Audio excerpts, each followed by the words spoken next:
Junagadh Ayush hospital દ્વારા અંગોનું દાન. અમદાવાદથી ખાસ મેડિકલ ટીમ અંગો લેવા માટે આવી અંગોને ખાસ ગ્રીન કોરિડોર દ્વારા કેશોદ એરપોર્ટ પહોંચાડ્યા. કિડની, લીવર અને કાનિયોનું દાન કરાયું. મનસુખ દોંગાનું એક્સિડન્ટ થયું હતું, બ્રેન ડેડ. હોસ્પિટલ ખાતે લાવ્યા બાદ પુત્ર અલ્પેશ દોંગા અને પરિવારે અંગદાન માટે આપી હતી સહમતિ. અમદાવાદની કેડી હોસ્પિટલ અને આઈકેડીવી હોસ્પિટલમાં અંગો લઈ જવાયા. સંવાદદાતા જગદીશ યાદવ, ઇન્ડિયા 24 ન્યૂઝ, જૂનાગઢ.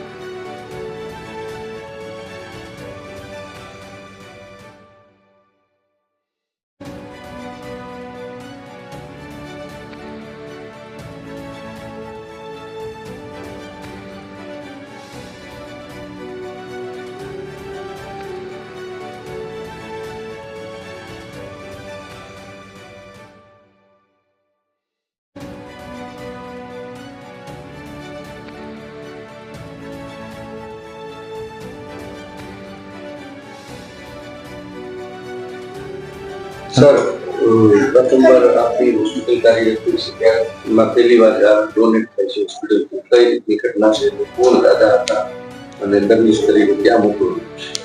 નમસ્કાર, doctor Chirag Makadia, medical director Ayush hospital Junagadh. આપણે 3 તારીખે રાત્રિના વાહન અકસ્માતના કારણે પેશન્ટ આવેલા મનસુખભાઈ દોંગા કરીને 67 વર્ષની ઉંમર હતી એમને. દર્દી આપણે ડૉક્ટર કેવલ સાંસિયા સાહેબ છે, ન્યુરોસર્જન, એમની અંડરમાં એડમિટ થયેલું અને સરે બધા રિપોર્ટ અને સારવાર કરી અને પછી એમને આપણે બ્રેન ડેડ જાહેર કરેલા.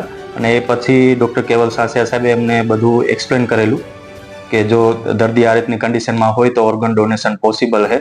અને સગાએ ખૂબ સાથ સહકાર આપ્યો અને એ લોકો ઓર્ગન ડોનેશન માટે વિલિંગ થયેલા.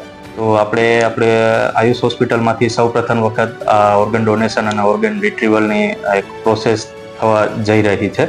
અને એના માટેથી અમદાવાદથી ટીમ આવી છે, અમદાવાદ સિવિલમાંથી, આઈકેડીમાંથી અને કેડી હોસ્પિટલમાંથી. તો એ આપણે દર્દી છે પેશન્ટ, એમનું લીવર અને બંને કિડની અને કોર્નિયા એ 3 ઓર્ગન રિટ્રીવલ માટે આવેલા છે અને 3 ઓર્ગન પરિવાર તરફથી ડોનેટ થાય છે દર્દીના.